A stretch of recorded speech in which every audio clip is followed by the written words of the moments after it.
अस्सलाम वालेकुम, मेरा नाम है दानिश मकसूद और आप देख रहे हैं मेरा YouTube channel Dawn news editorials. आज है 10 अप्रैल 2020 और आज मैं आपसे डॉन का एडिटोरियल करा रहा हूँ उर्दू तर्जुमे के साथ। वो है क्वारंटीन लैप्सेस। अच्छा, अब इसमें यह है कि जिस तरह हमारे पास ईरान में ये काफ़ी जो है पेंडेमिक वहाँ से स्टार्ट हुई थी, सबसे पहले चाइना से स्टार्ट हुई थी, फिर ईरान में काफ़ी थी। तो फिर इसमें यह था कि यूँ ईरान से ख़ास तौर पे लोग आ रहे थे तो उनको एक अलग फैसिलिटी में रखा जाता था कि ये लोग जो हैं ये मुंतकिल ना कर दें, क्योंकि ये कंटेजियस बीमारी होती है, दूसरे लोगों को ये बीमारी मुंतकिल ना कर दें, तो उसको हम क्वारंटीन कहते हैं। यहाँ पे मैंने क्वारंटीन लिखा भी था कि क्वारंटीन क्या होती है। एक रिस्ट्रिक्शन होती है ऑन मूवमेंट ऑफ पीपल, लोगों ताकि लोग आज़ादाना फिरे ना, उनको एक जगह महदूद कर दिया जाता है ताकि ये आबादी में जाके लोगों को जो है वो इन्फेक्ट ना कर दें। तो इनको अलग थलग रखा जाता है और कोई तकरीबन कोई 14 दिन का इंक्यूबेशन पीरियड होता है इस वायरस का। तो कोशिश की जाती है कि भी 14 दिन तक ज़ाहिर अगर उनमें ना भी सिम्टम्स हों, लेकिन ये क्या है, उनको अलग रखा जाए और उसके बाद उनका टेस्ट किया जाए और यकीनी बनाया जाए कि वाकई इनको जो है ये वायरस नहीं है। तो ये उस हवाले से बात कर रहे हैं कि जी क्वारंटाइन लैप्सेस के। और लैप्सेस क्या होते हैं? लैप्सेस हमारे पास होते हैं किसी चीज़ के आप कह लेना कि ब्रीफ और टेम्पररी फेलियर, और आप इसको कह सकते हैं कोई गलती कह सकते हैं, ख़ता कह सकते हैं। उनका क्वारंटीन के दौरान जो लैप्सेस किए गए, ख़ासतौर पे ये बात कर रहे हैं कि ईरान से ये लोग आए थे, वहाँ पे क्वारंटीन किया गया था, वहाँ पे क्या कंडीशंस थी और क्या वहाँ पे मसाइल बने। तो उस वाले से बात कर रहे हैं कि जो उस दौरान जो गलतियाँ हुई तो उसका क्या हमें नतीजा जो है वो भुगतना पड़ा, उस वाले से उन्होंने बताया है। अच्छा, इसके अलावा आज 10 अप्रैल को इकोनॉमिस्ट का नया इशू आया है, तो वो मैं आज पेड ग्रुप में जो है मेरा व्हाट्सएप का, वहाँ पे मैं थोड़ी देर बाद शेयर कर लूँगा। बाकी मैं इसके अलावा और भी शेयर कर लूँ कि वहाँ पे मैं क्या शेयर करता हूँ। सबसे पहले सुबह जो है वो 8 बजे से पहले जो है ना वो आपसे डॉन के PDF शेयर किया जाता है। इसमें तमाम एडिटोरियल होते हैं और ओपिनियन होते हैं। इसके अलावा ट्रिब्यून के एडिटोरियल और ओपिनियन का सेकंड मैसेज होता है। थर्ड मैसेज जो होता है उसमें जितने पाकिस्तान के इंग्लिश के न्यूज़पेपर हैं, 8 न्यूज़पेपर्स जो हैं पाकिस्तान के और एक न्यूयॉर्क टाइम्स, इसके तमाम के जो हैं वो एडिटोरियल ओपिनियन वो शेयर होते हैं। तकरीबन 150 पेजेस का PDF होता है, रोज़ मिलता है आप लोगों को। चौथा ये है वो ये वीडियो होती है। और पांचवा ये है वो पूरे दिन की डॉन की हाइलाइट्स होती हैं। और छठा मैसेज जो होता है, जिस तरह आज इकोनॉमिस्ट शेयर करना है तो इस तरह Economist, Time, Newsweek, Reader's Digest, ये तो लाजमी शेयर होते हैं। बाकी इसके अलावा जितने भी इंपॉर्टेंट मैगजीन्स वगैरह होते हैं तो वो मेरी कोशिश होती है कि शेयर करूँ। और इसके चार्जेस जो हैं, क्योंकि मैंने सब्सक्रिप्शन लेनी होती है तो इस वजह से मुझे उसके चार्जेस रखने पड़े हैं। वो 100 पर मंथ हैं। अगर किसी ने ज्वाइन करना हो तो मेरा व्हाट्सअप नंबर है 0306-436-8023। तो यहाँ पे आप करके इस ग्रुप में ज्वाइन कर सकते हैं, ठीक है। अच्छा, अब वापस आते हैं एडिटोरियल की जानिब। उनका क्वारंटीन लैप्सेस के जो क्वारंटीन के दौरान जो गलतियाँ हुई और उसका हमें क्या नताइज भुगतना पड़े, स्टार्ट करते हैं।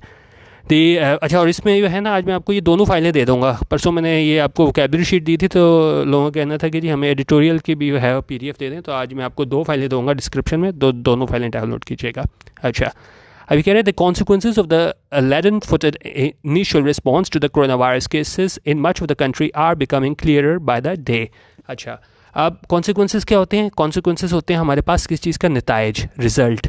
अब ये रिजल्ट किस चीज़ की बात करें? ऑफ प्रोपोजिशन लगा के बता रहा है, of the leaden-footed initial response. Initial response था, इब्तदाई रिस्पॉन्स, उसका के जवाब दिया किस चीज़ का? कह रहे हैं of the leaden-footed of the leaden-footed initial response to the corona virus. उन्होंने कहा कोरोना वायरस का उन्होंने जवाब दिया वो क्या था? leaden-footed इनिशियल रिस्पॉन्स था।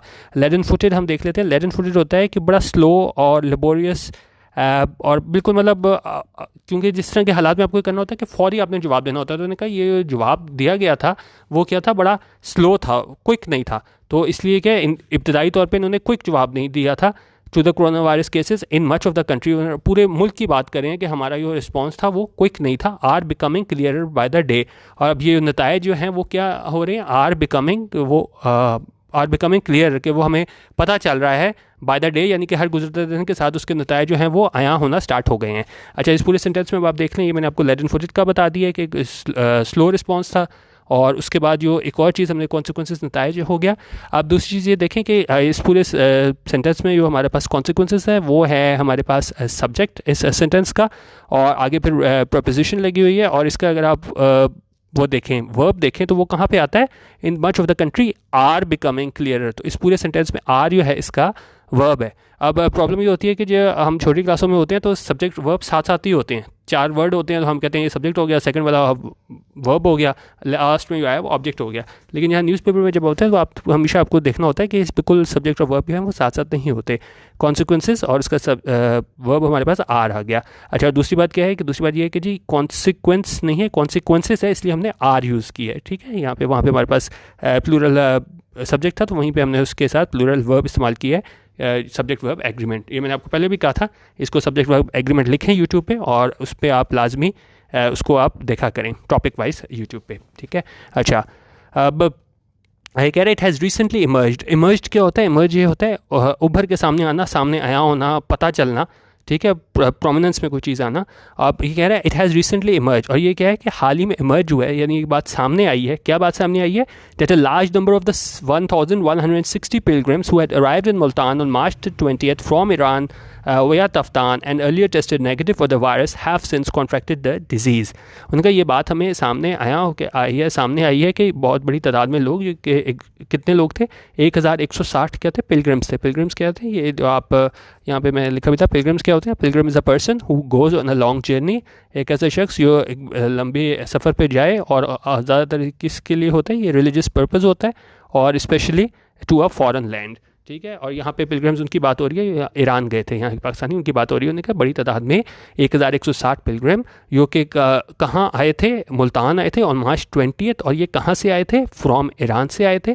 और किस रास्ते से आए थे? विया तफ्तान, वहाँ से आए थे। एंड अर्लियर टेस्टेड नेगेटिव, और उनका जो है वो टेस्ट जो है वो नेगेटिव आया था फॉर द वायरस। और किस चीज़ के लिए इनका टेस्ट नेगेटिव आया था? वायरस के लिए। हैव सिंस कॉन्ट्रैक्टेड, उन्होंने क्या किया है अब जो है वो हैव सिंस, अगर हम तब से बात करें, कॉन्ट्रैक्टेड द डिजीज़, यानी कि अब वो इस बीमारी का शिकार हो गए हैं। और अब आगे बता रहे हैं ये किस चीज़ का नतीजा है? A result of shambolic quarantine conditions in which they were detain in Multan. अच्छा, अब इनको क्वारंटीन तो किया गया था जब वह ईरान से वापस आए थे, तो ये सोचा जा रहा था कि भाई इनको ठीक है, हमने 15 दिन रख लिया, इनका हमने टेस्ट किया, नेगेटिव है, इनको वापस इनके घरों को भिजवा दो, इनको कोई ख़तरा नहीं है। लेकिन वो कह रहे हैं कि अब जो पहले इनका टेस्ट किया गया था वो नेगेटिव आए थे, लेकिन अब वो पॉजिटिव हो गए हैं। और ये किस चीज़ का नतीजा है? A result of shambolic quarantine conditions. शैम्बॉलिक हमारे पास होता है, शैम्बॉलिक हमारे पास कहाँ होता है? ठहरें, शैम्बॉलिक होता है कि अब बिल्कुल आप इसको कह लें कि, ठहरें, मेरे ख्याल में मैंने दूसरी जगह लिखा था। शैम्बॉलिक ये होता है कि बिल्कुल मुनज़्ज़म ना हो ना, ये लिखा हुआ है बदनज़मी के साथ, कि वहाँ पे प्रॉपर इंतजाम नहीं था, क्योटिक कह लें, डिसऑर्गेनाइज्ड कह लें, मिसमैनेज्ड कह लें।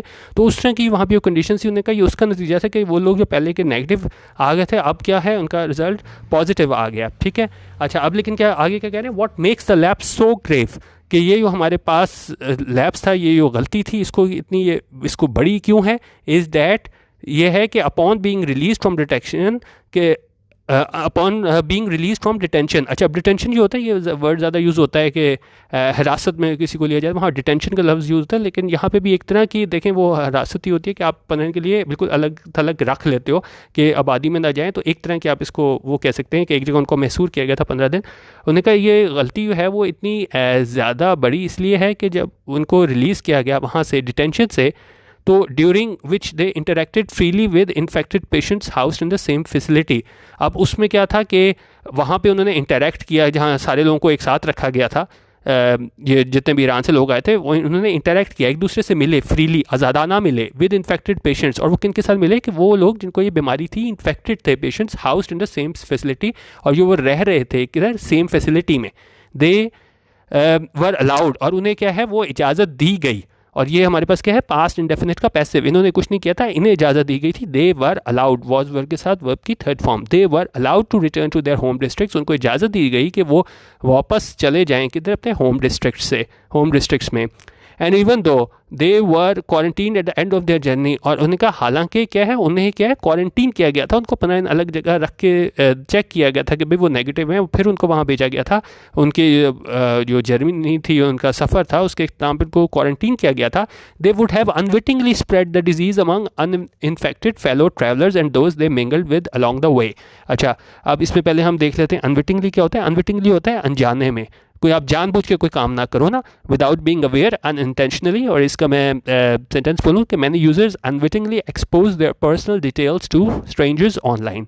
तो अनजाने में आप कोई काम कर लो ना, उसको बोलते हैं अनविटिंगली। यहाँ पे भी अनविटिंगली क्या यूज़ हुआ है, and even though they were quarantined at the end of their journey, और उनको क्वारंटीन कर दिया गया था अपने सफ़र के इख्तिताम पे, they would have unwittingly spread, उन्होंने क्या कर दिया होगा, अनविटिंगली, अनजाने में, ये नहीं कि जानबूझ के हमने दूसरे को जो है वो इन्फेक्शन लगाया, अनजाने में वो इन्फेक्शन मुंतकिल कर दिया होगा, स्प्रेड द डिजीज़, मुंतकिल की होगी कहाँ पे, अमंग अनइन्फेक्टेड, उन लोगों को, फेलो ट्रैवलर्स जिनके साथ मतलब थे लोग, uninfected fellow travellers, and those they mingled with along the way, और जो मिंगल विद यानी जिनसे वो मेल जो उनका बड़ा होगा उनके साथ, विद अलॉन्ग द वे यानी जितने उनके साथ के लोग थे, तो इन्होंने अनजाने में जो बीमारी है, वायरस है, उन्हें मुंतकिल कर दिया होगा।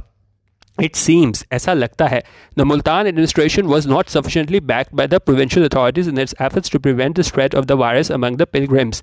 अच्छा, अब किसी चीज़ की बैकिंग होना, ये क्या होता है, कोई चीज़ की सपोर्ट होना, यहाँ पे कह रहे हैं ऐसा लगता है कि ये कौन, मुल्तान डिस्ट्रिक्ट एडमिनिस्ट्रेशन, ठीक है, ये हमारे पास सब्जेक्ट हो गया, वॉज इसका हमारे पास वो आ गया, वर्ब आ गया, वॉज नॉट सफिशेंटली बैक्ड, यानी कि उसको सपोर्ट नहीं किया गया था, किन की जानिब से नहीं किया गया था, बाय द प्रोविंशियल अथॉरिटीज़, जो भी हमारी सूबाई अथॉरिटीज़ थी उनकी जानिब से सपोर्ट नहीं की गई थी, किस चीज़ में, इन इट्स एफर्ट्स, इसकी कोशिशों में, टू प्रिवेंट, के रोका जा सके, the spread of the virus, virus को रोका जा सके, अमंग द पिलग्रम्स, और पिलग्रम्स के दरमियान जो है रोका जा सके। अच्छा, अब यहाँ पे कॉन्सेप्ट हमारे पास आता है बिटवीन और अमंग का। नॉर्मली हम ये यूज़ करते हैं कि दो लोगों के में अगर हम कंपैरिजन कर रहे हो या कुछ हो ना, तो वहाँ पे हम बिटवीन यूज़ करते हैं, जब ज़्यादा लोग आ जाएँ, एक ग्रुप आ जाए ना, तो वहाँ पे हम अमंग यूज़ करते हैं। यहाँ पिलग्रिम्स के बहुत ज़्यादा हैं, तो यहाँ पे ग्रुप के तौर पे यूज़ हुए हैं, तो यहाँ पे हम क्या यूज़ करें, यहाँ पे हम बिटवीन यूज़ कर रहे हैं, अमंग यूज़ कर रहे हैं, कि वहाँ पे जो है to prevent the spread of virus among the pilgrims. अच्छा, अब आगे क्या कह रहे हैं, आगे कह रहे हैं ये यहाँ पे किधर गया, अब यहाँ पे एक मिनट, अच्छा, the Punjab health department despite request by senior district officials, उन्होंने कहा पंजाब हेल्थ डिपार्टमेंट ने क्या किया था, despite request by senior official district officials के, उनकी रिक्वेस्ट, उनकी जो है आप कह लें कि उन्होंने जो इनको रिक्वेस्ट की थी, आप रिक्वेस्ट क्या कह लेंगे इसको, उनकी जानिब से कहा गया था, रिक्वेस्ट की गई थी कि ये सीनियर डिस्ट्रिक्ट ऑफिशियल्स हैं, रिपोर्टेडली ड्रैग्ड इट्स फीट्स। अच्छा, पहले मैं आपको इसको ड्रैग्ड इट्स फीट का मतलब बता दूं। अच्छा, if you drag your feet or drag your heels, you delay doing something or do it very slowly.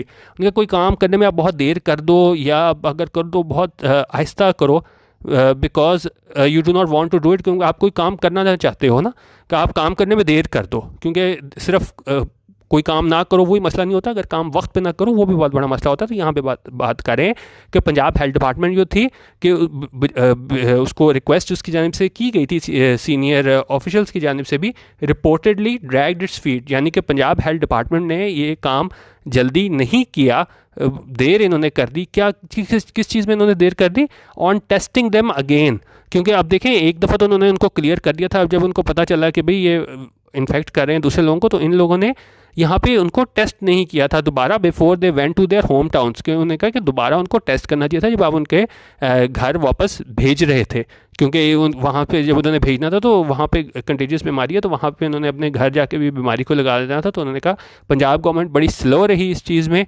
बिल्कुल ऐसे ही रिपोर्टेडली है कि जैसे ड्रैग्ड इट्स फीट, यानी कि उसने नहीं जल्दी की किस चीज़ में, टेस्ट करने में, दोबारा टेस्ट करने में, और जब ये लोग जा रहे थे अपने घरों को तो उस टाइम पे इन्होंने टेस्ट नहीं किया।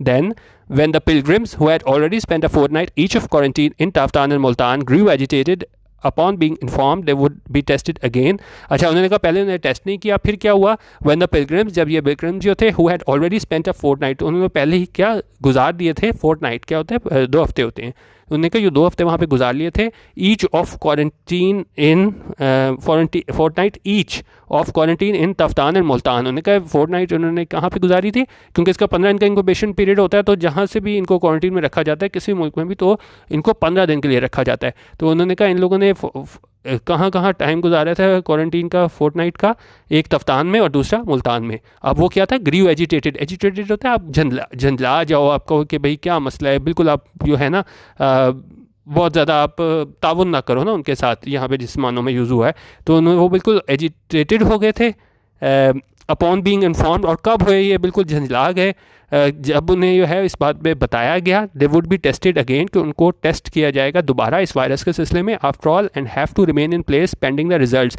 और उनको इसी जगह पे रखा जाएगा कब तक, पेंडिंग द रिजल्ट्स, जब तक रिजल्ट नहीं आ जाता तब तक रिजल्ट पेंडिंग है, आपने यहीं पे रहना है, तो आपको मज़ीद यहाँ पे रुकना पड़ेगा। अच्छा, अब आगे क्या है, उन्होंने कहा कि the police refuse to intervene and restore order. अच्छा, अब उन्होंने कहा ये मतलब ये सारे झंझला वगैरह गए थे तो वहाँ पे उसका अमन का मसला हो गया था, तो उसके बाद क्या हुआ, उन्होंने कहा कि the police refuse to intervene, और पुलिस ने सारे सिलसिले में मुदाखलत करने से इनकार कर दिया, एंड रिस्टोर ऑर्डर, और जो अमन है वो कायम करने से भी इनकार कर दिया, क्योंकि वो काफ़ी वायलेंट हो गए थे, झंझला गए थे, कि उन्होंने कहा पहले आप लोगों ने बताया नहीं, अब हम अपने घरों को जाने लगे हैं, तो आप कह रहे हो कि जी दोबारा टेस्ट करेंगे और जब तक इसका रिजल्ट नहीं आ जाएगा तो आपने दोबारा यहीं पर रुकना है। तो उन्होंने कहा the situation become fraud. Fraud क्या होता है, कोई भी सिचुएशन हो और वो क्या हो, भर जाए किस चीज़ से, किसी ऐसी चीज़ से, हो समथिंग अनडिज़ायरेबल, और यहाँ पे भी क्या चीज़ है कि वो मतलब हालात बिल्कुल ही कंट्रोल से बाहर हो गए, fraud enough for the army, और वो इस तरह के हालात बन गए कि आर्मी को, for the army to be called in, कि आर्मी को बुलाना पड़ा। अच्छा, अब आगे क्या कह रहे हैं, एज अ कॉम्प्रोमाइज़, और फिर जब हालात इतने कशीदा हो गए थे तो एक तरह का कॉम्प्रोमाइज़ हुआ किन के दरमियान, अथॉरिटीज़ की जानिब से और पिलग्रिम्स की जानिब, और उसमें क्या कॉम्प्रोमाइज़ किया गया, the pilgrims agree to their samples, कि ठीक है, पिलग्रिम्स ने कहा कि ठीक है हम अपने सैंपल्स दे देंगे, being collected and sent off for testing, कि ठीक है आप हमसे सैंपल हमारे ले लो और इसको टेस्टिंग के लिए भिजवा दो, while they were return to their home districts, और सैंपल लेके जो है वो उन्हें उनके घर जो है वो भिजवा दिया गया। ये इन दोनों के दरमियान जो है वो कॉम्प्रोमाइज़ हुआ हेल्थ अथॉरिटीज़ के दरमियान और जो भी जितने भी हमारे पास क्या थे, पिलग्रिम्स थे। अच्छा, अब आगे क्या कह रहे हैं, as a result of those test reveal, अब क्या है, आपने तो उनको टेस्ट करके वहाँ भिजवा दिया, वहाँ जाके वो लोगों से मिल रहे हैं, कर रहे हैं, लेकिन अब फिर बाद में क्या हुआ, as a result of those test reveal, उसके बाद रिजल्ट आए उन टेस्ट के और रिवील, और उन्होंने क्या जाहिर किया, क्या शो किया, these are precisely the lapses in judgement, और वो क्या थे, प्रिसाइसली यही थी वो लैप्सेस, वो गलतियाँ इन जजमेंट, एक जजमेंट करने में कि भाई हम इनको छोड़ें, इनको जाने दें, वापस इन घरों को जाने दें ना दें, तो ये उस चीज़ की लैप्सेस थी, गलतियाँ थी on the part of both the public and official, और ये गलतियाँ जो हैं सिर्फ किसी एक को ख़तावार नहीं ठहराया जा सकता, उसमें कौन कौन कसूरवार था, पब्लिक भी और ऑफिशियलडम भी, यानी कि ऑफिशियल्स भी, विच हैव स्पर्ड, स्पर्ड क्या होता है, स्पर्ड होता है हमारे पास to cause something to happen, कोई चीज़ किसी चीज़ के बनने का ज़रिया बने, और क्या ये ज़रिया बना था, ये इन लोगों की आपस में जो थी लैप्सेस थे, ये ज़रिया बना था spread, which have spread the spread of the virus, यानी ये ज़रिया बना किस चीज़ का होने का, spread of the virus, virus के फैलने का। They will make it all the more difficult to flatten the curve, और ये क्या मुश्किल हो जाएगा इससे बिल्कुल फ्लैटन द कर्व करना। अच्छा, अब ये मैंने आपके लिए एक तस्वीर भी बनाई है, ये आप फ्लैटन द कर्व देख सकते हैं। अच्छा, अब ग्राफ आपने सारे लोगों ने बनाए होंगे कि फ़र्ज़ करें अगर हम एक्स एक्सिस के साथ जो है ना हम वो कर देते हैं, मंथ वाइज लिखना शुरू कर देते हैं, या डेज़ लिखना शुरू कर देते हैं, या वीक हम लिख लें, कोई भी टाइम पीरियड हम ले लें, और वाई एक्सिस पे जो है ना हम ये वो प्लॉट करना स्टार्ट कर दें कि कितने लोगों को ये वायरस लाहक हो गया हुआ है। अब ये देखें जितना ये ऊपर जाई जा रहा है ना, ये इसकी नोक आ रही है, इसको मैं आपको दिखा दूँ ये चीज़, ठीक है, ये जितना ऊपर जाई जाएगा, यहाँ जाई जाएगा, यहाँ जाई जाएगा, इसका ये मतलब होगा कि आपका जो है मरीज़ों की तादाद में इजाफा हो रहा है, ठीक है। अब फ्लैटन द कर्व आप बहुत ज़्यादा सुनेंगे ये इसमें कोरोना वायरस के कॉन्टेक्स्ट में। अब फ्लैटन द कर्व ये है कि जिस तरह ये चीज़ जा रही है ना, इसको आप नीचे ले आओ, यहाँ पे ले आओ, यहाँ पे ले आओ, नीचे ले आओ, ठीक है। तो इसको ये है कि आप ऐसे स्टेप्स लो कि जो है ये जो कर्व है वो फ्लैट हो जाए, मींस कि जितने लोगों को ये बीमारी है वो over the period of time जो है ना उनमें कमी आती जाए बनस्बत के ये यहाँ से जाके ये बिल्कुल ऊपर यहाँ पे छत पे जाके लग जाए। तो ये यहाँ पे बात कर रहे हैं कि अब ये क्या बहुत मुश्किल होगा फ्लैटन द कर्व के, हाँ इसके जो फैलाव है इस सारी बीमारी को उसको रोकना, क्योंकि अब ये लोग तो अब पता नहीं कितने कितने लोगों से आगे जाके मिले और कितने कितने लोगों को ये आगे इन लोगों ने वायरस मुंतकिल कर दिया होगा। अच्छा, उन्होंने कहा अब बड़ा मुश्किल है कि कर्व को फ्लैटन करना, which would prevent the countries already इनएडिक्वेट health facilities from being overwhelmed. अच्छा, क्योंकि उन्होंने क्या कहा है, ये which would prevent the countries, और रोकेगा मुल्क की क्या ऑलरेडी इनएडिक्वेट हेल्थ फैसिलिटीज़। ने कहा कि हमारे पास पहले ही हेल्थ वो नहीं है फैसिलिटीज़, और अब ये तो बिल्कुल ही नामुमकिन हो गया है कि हम बिल्कुल फ्लैटन द कर्व कर सकेंगे, कि यानी काबू पा सकेंगे सारे वायरस में फ्रॉम बीइंग ओवरवेल्म्ड। ओवरवेल्म्ड भी होता है किसी की चीज़ की बिल्कुल ताबे आ जाना, मगलूब हो जाना, ठीक है। और वो भी अब क्या होगा कि अब बिल्कुल यहाँ ओवरवेल्म्ड मैंने लिखा भी था, ठहर जाएँ, ओवरवेल्म्ड था, ओवरवेल्म्ड किधर गया, नहीं किया, पता नहीं ठहर जाए, ओवरवेलम्ड कहाँ लिखा था मैंने। ओवरवेलम्ड बिल्कुल ये होता है, ये था to overcome by superior force और नंबर्स। ठीक है, जिस तरह अगर मैं कहूँ तो city was overwhelmed by the invading army, तो आप बिल्कुल उसके बिल्कुल वो आ जाओ ना, ताबे आ जाओ। तो वहाँ पे भी इनका फेल सिस्टम हमारे पास पहले ही नहीं है, और ये उससे बिल्कुल ये है वो ओवरवेलम्ड हो जाएगा। और ये हम बिल्कुल भूल ही जाएँ कि हम ये कर्व को फ्लैट करने में भी कामयाब हो सकेंगे, क्योंकि आपने जो लैप्सेस किए हैं क्वारंटीन के दौरान, उसके दरमियान आपने जो इन्फेक्टेड लोग भी थे उनको आपने आबादी में जाने दी है, और अब ये जो हमारी हेल्थ केयर फैसिलिटीज़ हैं उन पर ये बहुत बड़ा सवालिया निशान आ जाएगा कि अब वो उसको किस तरह टैकल करें। Health protocols to address the various challenges posed by the pandemic, including those arising from the public's cultural predispositions, should have been defined more clearly. उनका प्रोटोकॉल्स, क्योंकि देखिए कोई भी इस तरह की बीमारी होती है तो हेल्थ प्रोटोकॉल तो होते हैं कि जी आपने क्या चीज़ करनी है, क्या चीज़ नहीं करनी है। हमने देखा कि वो भी काफ़ी देर में वैसे स्टार्ट हुए थे, पब्लिक सर्विस मैसेज देर में स्टार्ट हुए कि जी आपने क्या क्या स्टेप्स लेने हैं, मास्क पहनना है, सैनिटाइज़र लेना है। तो उन्होंने कहा ये जो प्रोटोकॉल्स वगैरह थे कि जो मुख्तलिफ वेरियस चैलेंजेस हैं किस चीज़ में पोस्ट बाय द पेंडेमिक, जो मतलब जिसकी जानिब से पेंडेमिक की वजह से जिन चैलेंजेस का हमें सामना है, including those rising from the public's cultural dispositions. Predisposition क्या होता है? The definition of a predisposition is a tendency or something that is likely to happen. क्योंकि देखें कोई भी इस तरह के केस में हो तो हमें आइडिया होता है कि भाई कि पब्लिक की जानिब से क्या उनका रद्दमल वगैरह होगा, तो उन्होंने कहा हमें करना चाहिए था। एक चीज़ तो हमें ये हेल्थ प्रोटोकॉल्स को देखना चाहिए था कि किस तरीके से हमें लोगों को इन्फॉर्म करना है, और दूसरी चीज़ हमें ये भी देखनी चाहिए थी कि जो पब्लिक है हमारी, उसकी कल्चरल प्रीडिस्पोजिशंस जो हैं तो उसको भी हमें डिफ़ाइन किया जाना चाहिए था ज़्यादा क्लियरली, यानी कि ज़्यादा वजाहत के साथ। After all, it was 2 months between the lockdown in Wuhan and the discovery of the first COVID-19 case in Pakistan. उन्होंने कहा इसमें ना 2 महीनों का वक्फा था, किसके दरमियान? अब दो चीज़ों के दरमियान देखें डिफरेंस हो रहा है ना, तो ये यहाँ पे बिटवीन यूज़ कर रहा है। वहाँ पे ग्रुप के बारे में बात हुई थी तो अमंग यूज़ हो रहा था, बिटवीन किसके दरमियान? Lockdown in Wuhan and discovery of first covid case in Pakistan. उन्होंने कहा इन दो इवेंट्स के दरमियान जो है ना वो 2 महीनों का वक्फा था, तो हमें सोच लेना चाहिए था कि हमने किस तरह लोगों को, पब्लिक को बताना है, पब्लिक सर्विस मैसेज किस तरह देना है। तो उन्होंने कहा 2 महीने का टाइम जो है वो काफ़ी होता है। ऑल्दो टू बी फेयर, उन्होंने कहा अगर हम बिल्कुल ही फेयर होकर बात करें, न्यूट्रल होकर बात करें, गैर जानबदार होकर बात करें, many other countries to drop the ball. अच्छा, ड्रॉप द बॉल क्या होता है ये भी यहाँ में लिखा था। ड्रॉप द बॉल होता है किसी कोई मिस्टेक करना, किसी चीज़ को मिस हैंडल करना। ठीक है, जिस तरह अगर मैं एग्जांपल दूं, I really dropped the ball on this one, कि मैंने ये काम करने में वाकई गलती की। तो उन्होंने कहा ठीक है, अगर हम गैर जानबदार होकर सोचें, ठीक है पाकिस्तान ने गलतियाँ की, काफ़ी खासतौर पर क्वारंटीन लैप्सेस हुए, लेकिन जो दूसरे ममालिक पे थे टू ड्रॉप द बॉल, यानी उन्होंने भी गलतियाँ की। तो हम सिर्फ पाकिस्तान को नहीं कह सकते, क्योंकि इतने बड़े पैमाने पे जो है वायरस आया था, तो ये बिल्कुल ये अनप्रेसिडेंटेड है। तो उन्होंने कहा ठीक है हमारी भी गलतियाँ थी, लेकिन दुनिया ने भी गलतियाँ की। There need to be a more coordinated. उन्होंने कहा बड़ी कोऑर्डिनेट होता है मिलजुल के आप काम करो ना, एक यूनिफॉर्मिटी के साथ काम करो। उन्होंने कहा इसमें क्या होना चाहिए? There needs to be more coordinated holistic approach. उनका एक मुकम्मल अप्रोच होनी चाहिए टू दिस क्राइसिस। इस सारे जो क्राइसिस है इसको क्या इस अप्रोच इस क्राइसिस की तरफ ऐसी होनी चाहिए, इसको किस तरह हम सॉल्व कर सकें, ठीक कर सकें और इसका स्प्रेड को रोक सकें। कोऑर्डिनेटेड एफर्ट होनी चाहिए। और साथ कह रहे हैं हाफ मेजर्स, जिस तरह कुछ दिन पहले वो भी मैंने आपको कराया था, हाफ बेक्ड मेजर्स, यानी कि आप मुकम्मल तरीके से सही स्टेप्स ना लो ना, हाफ मेजर्स। तो उन्होंने कहा हाफ मेजर्स और mixed messaging will merely exacerbate it. Exacerbate क्या होता है? बढ़ जाना। उन्होंने कहा कि अगर आप कोऑर्डिनेटेड एफर्ट्स आपकी नहीं होंगी और आप इसके होलिस्टिक अप्रोच आपकी नहीं होगी और आप हाफ मेजर्स लोगे, मुकम्मल तौर पे जो है वो ऐसे स्टेप्स नहीं लोगे कि किस तरह इसके स्प्रेड को रोकना है, तो आप सिर्फ क्या करोगे, सारे वायरस को जो है वो बढ़ा दोगे, एक्सेसरबेट कर दोगे। तो ये हमारे पास एडिटोरियल था जिसमें इन्होंने बताया गया था कि क्वारंटीन लैप्सेस हुए, जिसकी वजह से जो है वो इनके मरीज़ों की तादाद में इजाफा हुआ है। और अभी भी क्योंकि एग्जैक्ट यही मीडिया पे कहा जा रहा है, मतलब जितना बताया जा रहा है, इससे खुदा न खास्ता वैसे तवक्को ये की जा रही है कि इससे कहीं ज़्यादा लोगों को ये वायरस हो चुका हुआ है। तो इसलिए भी है लॉकडाउन का भी सिलसिला है। अभी आज दोबारा बात चल रही थी कि इसको और शायद एक्सटेंड कर दें 14 के बाद भी। तो बस इसको हम दुआ ही करनी चाहिए कि इसका कुछ सदबाब निकले, लेकिन जो है हालात हैं वो ठीक नहीं लग रहे। वीडियो देखने का बहुत शुक्रिया। अल्लाह हाफिज़ और पाकिस्तान जिंदाबाद।